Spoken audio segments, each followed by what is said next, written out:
13쪽 창세기 11장 1절에서 9절까지의 말씀입니다.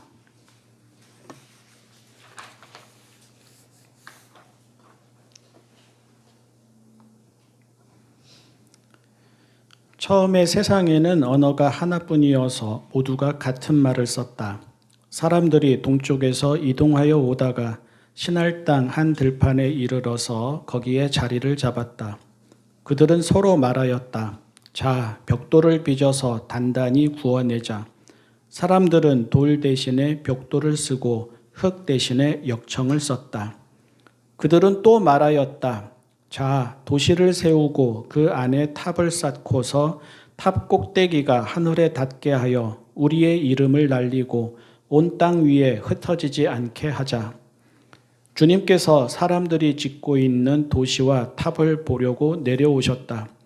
주님께서 말씀하셨다. 보아라, 만일 사람들이 같은 말을 쓰는 한 백성으로서 이렇게 이런 일을 하기 시작하였으니 이제 그들은 하고자 하는 것은 무엇이든지 하지 못할 일이 없을 것이다. 자, 우리가 내려가서 그들이 거기에서 하는 말을 뒤섞어서 그들이 서로 알아듣지 못하게 하자. 주님께서 거기에서 그들을 온 땅으로 흩으셨다. 그래서 그들은 도시 세우는 일을 그만두었다. 주님께서 거기에서 온 세상의 말을 뒤섞으셨다고 하여 사람들은 그곳의 이름을 바벨이라고 한다. 주님께서 거기에서 사람들을 온 땅에 흩으셨다. 아멘. 다른데 비슷한 이야기, 비슷한데 다른 이야기가 사도행전 2장에 있습니다. 창세기 11장의 바벨탑 사건은 언어가 같아서 말이 통하는 사람들이 말이 통하지 않게 되는 이야기이지요. 사도행전 2장의 오순절 사건은 언어가 달라서 말이 통하지 않던 사람들이 말이 통하게 되는 이야기입니다. 그리고 그 이야기 가운데 이를 주도하시는 하나님이 계십니다. 말이 통하는 사람들이 말이 통하지 않게 된 것도 하나님이 하신 일이고 말이 통하지 않던 사람들이 말이 통하게 된 것도 하나님이 하신 일입니다. 오늘 우리는 어느 쪽에 가까운 것 같습니까? 말이 통하는 삶을 살아갑니까? 말이 통하지 않는 삶을 살아갑니까? 말이 통하던 사이가 말이 통하지 않게 되어서 답답하십니까? 말이 통하지 않던 사이가 말이 통하게 되어서 시원하십니까? 그리고 그 이유는 무엇입니까? 오늘 우리 사회, 우리 교회, 우리 나라 등은 어느 쪽에 가깝습니까? 우리는 말이 통한다고 생각합니까? 말이 통하지 않는다고 생각합니까? 하나님은 우리 사회, 우리 교회, 우리 나라 등에서 말이 통하는 것을 말이 통하지 않게 회방하셔야 옳습니까? 아니면 말이 통하지 않는 것을 말이 통하게 열어주셔야 옳습니까? 언뜻 보면 오늘 우리가 읽은 본문은 어떻게 해서 이 땅에 언어가 많아지고 사람들이 곳곳으로 퍼져가게 되었나 하는 이야기로 보입니다. 그런데 성경의 관심은 그렇지가 않아서 지금까지 계속 봐온 창세기의 주제와 동일합니다. 사람이라는 존재가 어떤 존재인가 하는 이야기입니다. 특히 우리 각 개인이 우리가 되고 다수가 될 때 각 개인 안에 있는 욕망이 어떻게 드러나는가 하는 이야기입니다. 말씀의 시작은 참 좋습니다. 문제될 게 없어 보입니다. 아니, 이보다 더 좋을 수가 없어 보입니다. 언어가 하나이고요. 같은 말을 씁니다. 그러니 갈등, 분열, 오해, 거리감, 잡음 등이 덜 생겨나지 않겠습니까? 또 그와 반대로 말이 통하니까 뜻이 쉽게 통할 것이고 뜻이 통하니까 마음도 쉽게 하나가 될 것이니 이루어내는 일은 또 그만큼 많아질 것입니다. 아니나 다를까 함께 무리가 되어서 길을 떠납니다. 좋은 땅을 만나서 자리를 잡습니다. 시날 땅은 바벨로니아 지역을 가리킵니다. 메소포타미아 문명이 시작된 곳이지요. 순조롭게 척척 맞아떨어진 셈입니다. 발전과 진보도 이루어집니다. 문명도 생겨납니다. 돌 대신 벽돌을 만들어 사용하고요. 흙 대신 흙을 짓이겨서 벽돌과 벽돌 사이를 바르는 대신 석유에서 나오는 부산물인 끈적끈적한 역청을 발라서 벽돌을 굳게 합니다. 말이 통하는 사람들이 좋은 땅에서 이렇게 힘을 모으니 건축의 재료와 수준이 달라집니다. 더 견고한 건축물이 지어지고요. 더 웅장한 건축물이 지어집니다. 그리고 도시가 세워집니다. 당시의 도시는 곧 국가입니다. 안전과 안정과 번영이 보장됩니다. 그런데 안타깝게도 행운은 여기까지입니다. 오늘 우리가 보기에는 여기서 멈추었으면 좋았을 것입니다. 같은 언어를 쓰는 사람들은 좋은 땅의 자리를 잡고 문명을 발전시키고 안전과 안정을 누리며 평화롭게 살았다. 이렇게 이야기가 끝났으면 좋았을 것입니다. 아니면 좋은 땅의 자리를 잡은 사람들은 사회를 안정시킨 후에 함께 살아가면서 음악, 미술, 문학 등과 같은 예술을 꽃피웠다. 이렇게 되었으면 좋았을 것입니다. 그런데 사람들이 멈추지 않았습니다. 어느 시대, 어느 장소에서나 사람들이 빠지는 시험이자 유혹입니다. 다시 말해서 여러분도 빠지는 시험이자 유혹이고 저도 빠지는 시험과 유혹입니다.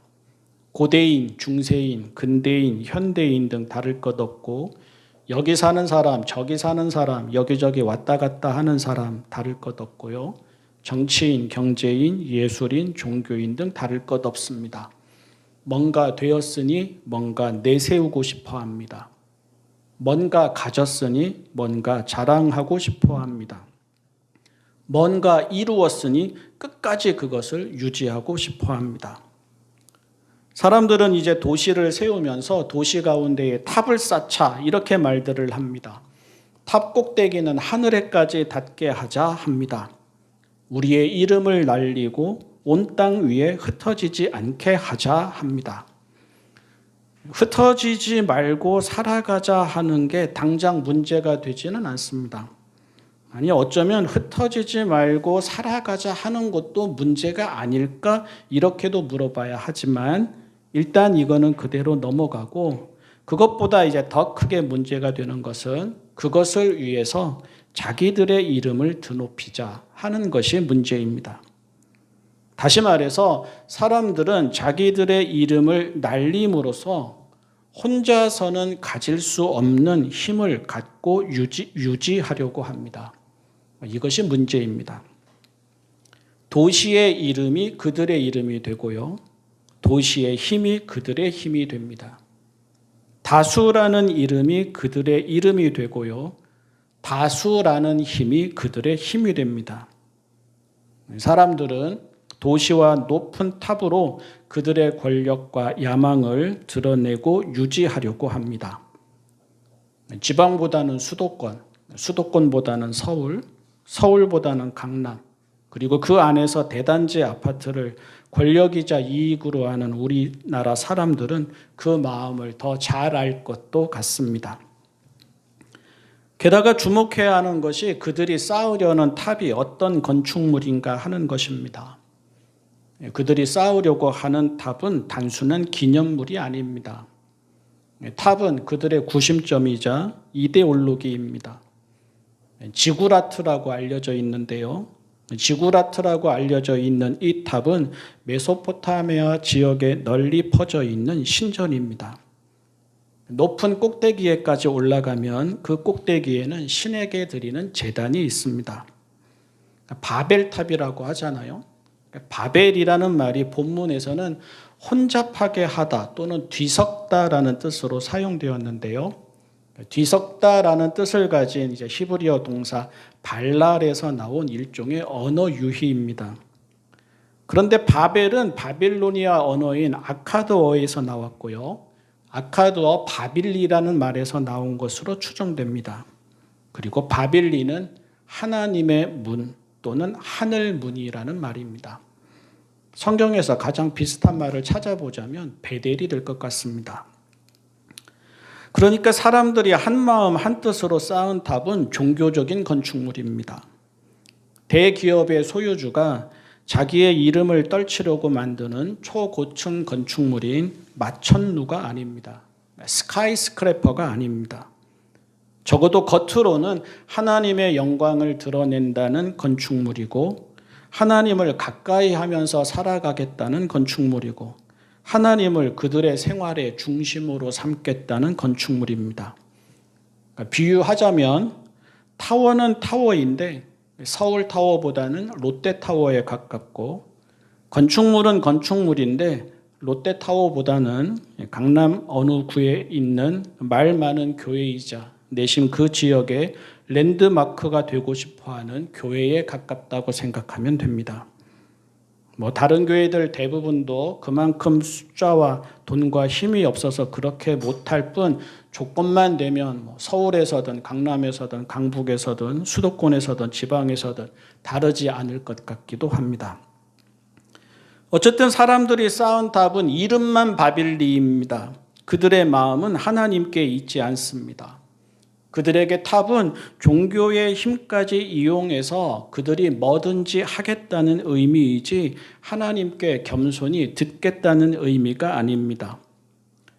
그들이 열심을 내는 것은 도시 안에서 그들의 힘과 이름을 종교적으로 포장하기 위해서이지 하나님 앞에서 정직하고 진실하게 살아가기 위해서가 아닙니다. 그들이 이렇게 한 마음으로 큰 일을 하면서 보여주고 싶어하고 유지하고 싶어하는 것은 안전과 안정과 문명과 풍요이지 하나님을 향한 믿음과 사랑과 성실과 친밀함이 아닙니다.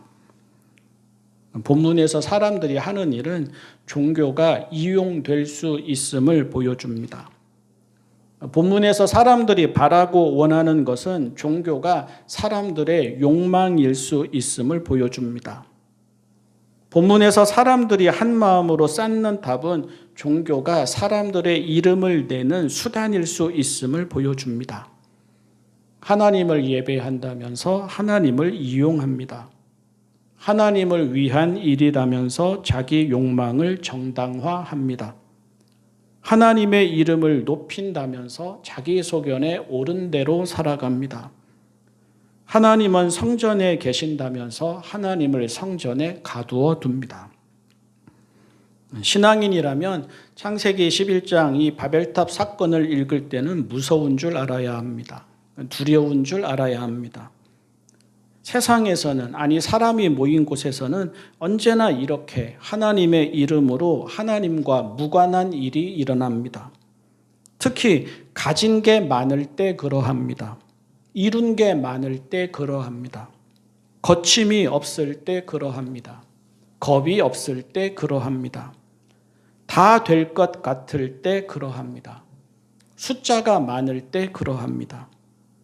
혼자서는 양심에 걸릴 일도 우리가 되면 뻔뻔해지고 교만해집니다. 혼자서는 멈칫할 일도 우리가 되면 법이 되고 정의가 됩니다.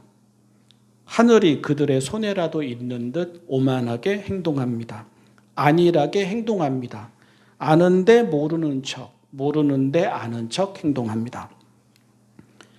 성경은 본문에 약간의 블랙 유머를 숨겨놓았습니다. 사람들은 이 일이 정말로 하늘에까지 이름을 떨칠 만한 대단한 일인 듯 여기면서 이 일을 하지 않습니까? 하지만 하나님이 보시기에 이 일은 하늘에까지 닿기는커녕 사람들이 저렇게 모여서 뭘 하나 보려고 친히 내려오셔서 확인하셔야 할 만큼 작은 일에 불과합니다. 그만큼 사람은 자기를 모르면서도 오만하다는 뜻입니다. 그러니 하나님은 그들이 하는 일을 보시고는 그냥 보고만 있어서는 안 되겠다고 판단하십니다. 그들을 회방시키기로 작정하십니다. 깽판 치셨다는 말이 더 맞을지도 모르겠습니다. 한 마음 한 뜻이 되어서 큰 일을 하는 사람들 가운데 들어가서 그들을 회방하십니다. 하나님은 자기들의 자금도 모르면서 당신을 독점하기라도 한 듯 행동하는 그들을 심판하십니다. 어떻게 심판하십니까? 그들에게 있던 좋은 것들을 거두어 가십니다. 말을 뒤섞어 버리십니다. 말이 통하지 않게 해버리십니다. 더 나아가 아예 우리라는 이름으로는 함께하지 못하도록 뿔뿔이 흩어버리십니다. 심판입니다. 그런데 사랑입니다. 사람은 자기를 알아야 살게 되기 때문입니다. 사람은 우리라는 이름이 오만이 될 수 있음을 명심해야 합니다. 특히 그 이름이 종교로 포장될 때에는 우리라는 명목이 권력과 탐욕의 또 다른 얼굴에 불과함을 항상 기억해야 합니다. 오늘의 교회들이 그러할 것입니다. 오늘의 종교인들이 그러할 것입니다. 오늘의 종교 지도자들은 더욱 그러할 것입니다. 예수님 당시 예루살렘 성전이 그러했듯이 이미 그래 온 것은 분명하고 지금도 그러고 있을 것입니다. 솔직히 우리나라의 종교는 불교도 그러했고 유교도 그러했고 기독교도 그러합니다. 때가 되면 하나님이 회방하실 것입니다. 아니, 회방하셔야 맞습니다. 말이 통하지 않게 하셔야 맞습니다. 당신의 뜻과 상관없는 우리와 우리의 일을 흐지부지하게 하셔서 우리가 스스로 알게 하셔야 합니다. 그렇게 하심으로 참으로 말이 통하는 사회는 사람이 사람의 자리에서 사람답게 선을 넘지 않으며 겸손하면서도 진실하게 살아가는 사회임을 우리 모두에게 보이셔야 합니다. 기도하겠습니다. 사랑의 하나님 아버지, 우리의 이름을 하나님의 이름으로 포장하지 않게 하여 주십시오. 우리의 일을 하나님의 일로 포장하지 않게 하여 주십시오. 우리의 욕망을 하나님의 은혜로 포장하지 않게 하여 주십시오. 우리가 가진 것을 지키려고, 우리의 힘을 유지하려고, 우리의 무언가를 자랑하려고 하나님을 이용하지 않게 하여 주십시오. 겸손하게 하여 주십시오. 정직하게 하여 주십시오. 진실하게 하여 주십시오. 하나님을 믿겠다면, 하나님의 사람으로 살겠다면 우리의 이름과 욕망은 사라지게 하여 주십시오. 예수님의 이름으로 기도합니다. 아멘.